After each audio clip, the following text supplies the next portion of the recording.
नमस्कार, hot topic में आपका स्वागत है। शुरुआत कर रहे हैं विपक्ष के नए नाम से। विपक्षी गठबंधन ने अपना नाम INDIA यानी Indian national developmental inclusive alliance रखा है और वे इसे इंडिया के नाम से पुकार रहे हैं। लेकिन बीजेपी को यह रास नहीं आ रहा क्योंकि विपक्ष NDA बनाम इंडिया का नारा दे रहा है। जाहिर है देश के नाम से जुड़े इस गठबंधन के नाम पर सीधे सीधे हमला करने में परेशानी भी है, लिहाजा बीजेपी ने नया रास्ता ढूंढा है। पीएम मोदी कह चुके हैं कि नाम बदल लेने से कुछ नहीं होता और इंडिया नाम तो इंडियन मुजाहिदीन में भी है और ईस्ट इंडिया कंपनी में भी था। अब तय हुआ है कि बीजेपी विपक्षी गठबंधन को I.N.D.I.A.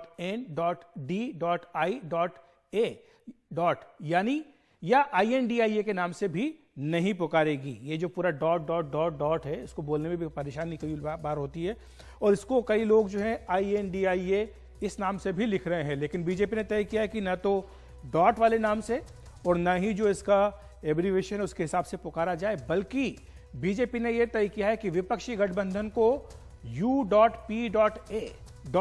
या यूनाइटेड प्रोग्रेसिव अलायंस UPA इस पुराने नाम से ही पुकारा जाएगा।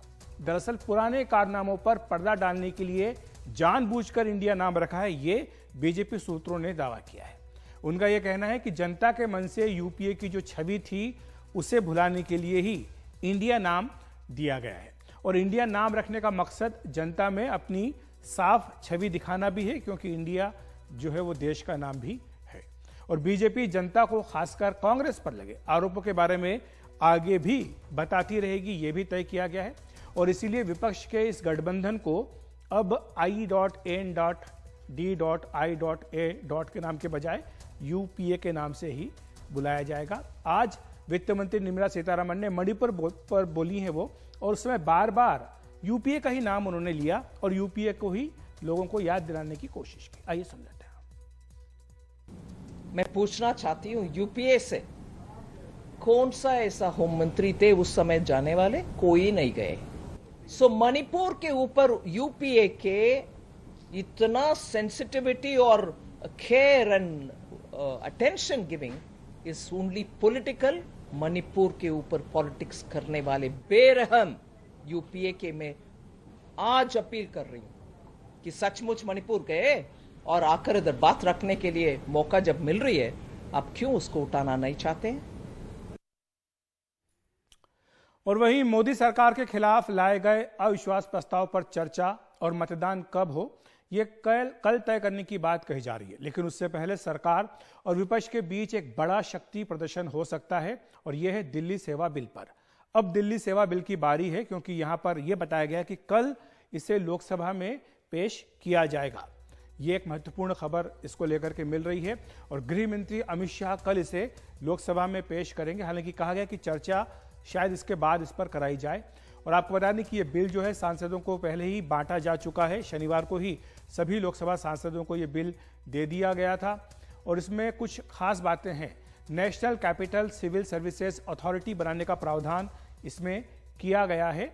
NCCSA ये एक अथॉरिटी बनाई जाएगी जो कि दिल्ली में अफसरों के ट्रांसफर, पोस्टिंग और विजिलेंस से जुड़े मामलों पर फैसला करेगी। इसमें दिल्ली के जो मुख्यमंत्री हैं वो अथॉरिटी के पदेन अध्यक्ष होंगे। दिल्ली के मुख्य सचिव और प्रधान गृह सचिव को भी इस अथॉरिटी में शामिल किया जाएगा, यानी 3 सदस्यों की ये अथॉरिटी होगी। इसमें बहुमत से फैसला होगा और अथॉरिटी की सिफारिश पर जो दिल्ली के उपराज्यपाल हैं वो फैसला करेंगे। अथॉरिटी और LG की राय अगर अलग अलग होती है किसी मुद्दे पर तो उसमें उपराज्यपाल का जो फैसला है वो अंतिम होगा। तो यानी दिल्ली के बॉस एक तरह से इस कानून के बनने के बाद LG ही रहेंगे। और ये जो बिल है इसके पारित होते ही अध्यादेश जो जारी किया गया था 19 मई को वो समाप्त हो जाएगा और उसकी जगह ये कानून ले लेगा। हालांकि आपको बता दें कि दिल्ली सेवा बिल जो आया है इसमें 19 मई को जो अध्यादेश जारी किया गया था ये उसकी हूबहू कॉपी नहीं है, कुछ अंतर हैं। इसमें 3 प्रमुख संशोधन किए गए हैं अध्यादेश की तुलना में। तो यानी अगर आप मान करके चल रहे हैं कि 19 तारीख का जो आया था अध्यादेश वही बिल में तब्दील हो रहा है, तो ऐसा नहीं है। 3 संशोधन इसमें किए गए। क्या संशोधन है एक बार नजर डाल लेते हैं। इसमें जो अध्यादेश का सेक्शन 3A था उसे सरकार ने अब इस बिल में हटा दिया है। 3A क्या था? इसमें दिल्ली विधानसभा को सेवाओं संबंधित कानून बनाने का अधिकार नहीं दिया गया था। तो ये 3A जो था उसको हटा दिया गया है। यानी अब जो ध्यान है वो बिल के अनुच्छेद 239 ए पर है, जो कि केंद्र सरकार को national capital civil service authority यानी एनसीसीएसए बनाने का अधिकार देता है। पहले अथॉरिटी को अपनी गतिविधियों की वार्षिक रिपोर्ट दिल्ली विधानसभा और संसद दोनों को ही देने की बात उस अध्यादेश में कही गई थी कि आपको अपनी एनुअल रिपोर्ट दिल्ली की विधानसभा और संसद को अथॉरिटी को देनी होगी। लेकिन अब ये जो बिल लाया गया है इसमें इस प्रावधान को भी हटा दिया गया है, तो ये भी एक महत्वपूर्ण संशोधन किया गया है। तीसरा महत्वपूर्ण संशोधन क्या है? विभिन्न अथॉरिटी जो है दिल्ली सरकार की, बोर्ड है, आयोग है और जो वैधानिक संस्थाएं हैं, इनके अध्यक्ष और सदस्यों की नियुक्ति के बारे में जो प्रावधान है उसमें अब ढील देने का फैसला किया गया है। इसके बारे में प्रस्तावों को उपराज्यपाल और मुख्यमंत्री को देने से पहले केंद्र सरकार को देने की बाध्यता नहीं होगी, तो यह प्रावधान भी इसमें से हटा दिया गया है। और 3 जो प्रावधान हटाए गए हैं उसमें एक नया प्रावधान भी जोड़ा गया है और वो ये है कि दिल्ली सरकार द्वारा बोर्ड और आयोग की नियुक्तियां उपराज्यपाल इस अथॉरिटी की सिफारिशों के आधार पर ही करेंगे। तो ये एक महत्वपूर्ण संशोधन इसमें किया गया है। लेकिन महत्वपूर्ण बात यह भी है कि संसद में जहां पर क्या अविश्वास प्रस्ताव आएगा तो लोकसभा में चूंकि सरकार का बहुमत है, जाहिर सी बात है कि उसका गिरना तय है। इसी तरह दिल्ली सेवा बिल भी लोकसभा में माना जा रहा है कि वो सरकार आसानी से पारित करा लेगी, लेकिन मामला जो है वो राज्यसभा में आकर के अटकता है या नहीं अटकता है, क्योंकि दिल्ली के मुख्यमंत्री अरविंद केजरीवाल की यही कोशिश रही थी। जब ये बिल आने की बात थी तो दिल्ली के मुख्यमंत्री केजरीवाल जो है वो देश के अलग अलग हिस्सों में गए, विभिन्न नेताओं से मिले और इस बिल के लिए खिलाफ जो है उन्होंने अपना समर्थन जुटाने का फैसला किया था। तो राज्यसभा में क्या नंबर गेम रह सकता है, इस पर एक बार नजर डाल लेते हैं। राज्यसभा में क्या सरकार पारित करा लेगी इसे या उसे कोई दिक्कत आएगी? राज्यसभा की जो कुल संख्या है वो 245 का आंकड़ा है, आप जानते हैं। अभी इसमें 7 सीटें जो है वो राज्यसभा में खाली हैं, तो यानी जो मौजूदा संख्या बल है वो 238 का है और इस लिहाज से जो बहुमत का आंकड़ा है वो 120 का बनता है। अब सरकार की अगर बात करें या इस बिल के समर्थन के सांसदों की बात करें तो बीजेपी के पास अपनी जो संख्या है वो 92 की है।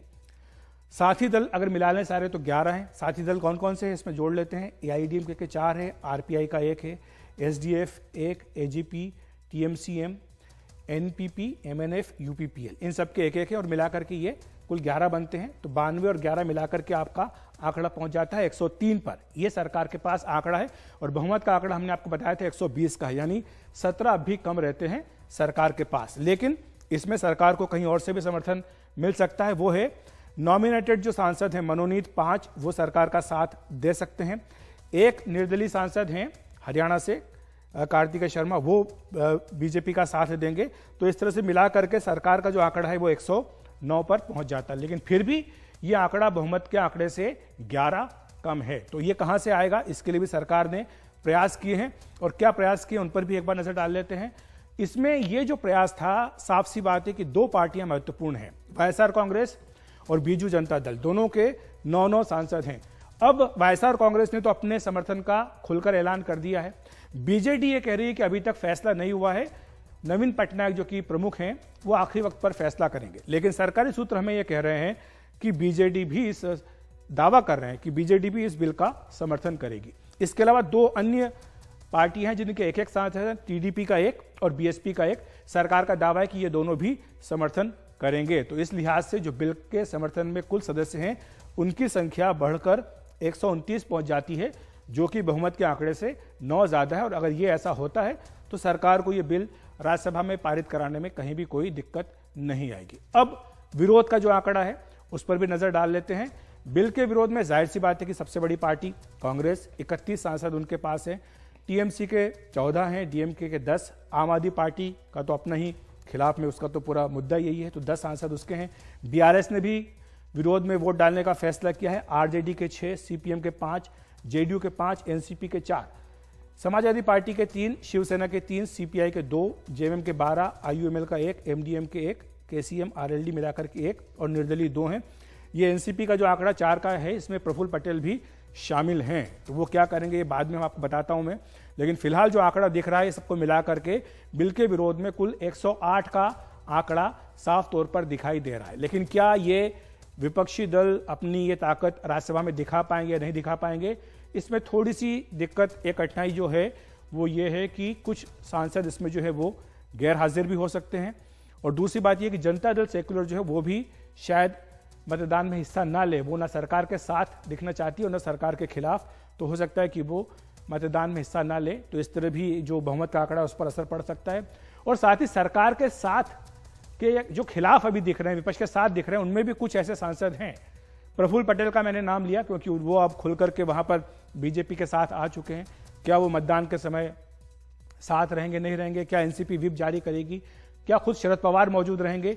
ये सारे सवाल है जिनका जवाब राज्यसभा में उसी दिन मिलेगा जिस दिन मतदान होगा। आरएलडी के जयंत चौधरी, हालांकि वो बेंगलुरु की बैठक में गए थे, वो उन तमाम दलों में शामिल थे, 26 दलों में जो इस इंडिया नाम के गठबंधन में शामिल थे, लेकिन अभी भी उनके रुख को लेकर संशय बना हुआ है।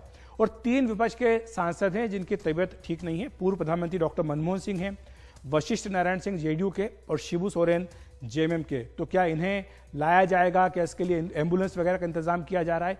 ये सारी बातें भी चल रही है।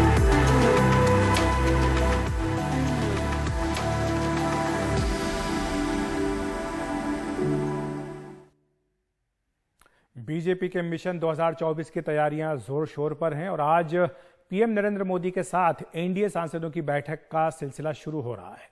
एनडीए क्लस्टर की पहली बैठक महाराष्ट्र सदन में चल रही है। इसमें पश्चिमी उत्तर प्रदेश, ब्रज और कानपुर बुंदेलखंड के 46 सांसद हिस्सा ले रहे हैं। पीएम मोदी की अध्यक्षता में हो रही इस बैठक में बीजेपी अध्यक्ष जेपी नड्डा और पूर्व अध्यक्ष नितिन गडकरी भी मौजूद हैं। इनके अलावा केंद्रीय मंत्री संजीव बालियान, हरनाथ सिंह यादव, विजय पाल तोमर, डॉक्टर भोला सिंह और तमाम सांसद इसमें मौजूद हैं। कुछ ही देर बाद पश्चिम बंगाल, झारखंड और उड़ीसा के 41 सांसदों के साथ भी बैठक होगी, जिसमें गृह मंत्री अमित शाह और रक्षा मंत्री राजनाथ सिंह हिस्सा लेंगे। आज की यूपी की बैठक की खास बात यह भी रही कि इसमें मेनका गांधी और वरुण गांधी ने भी हिस्सा लिया है।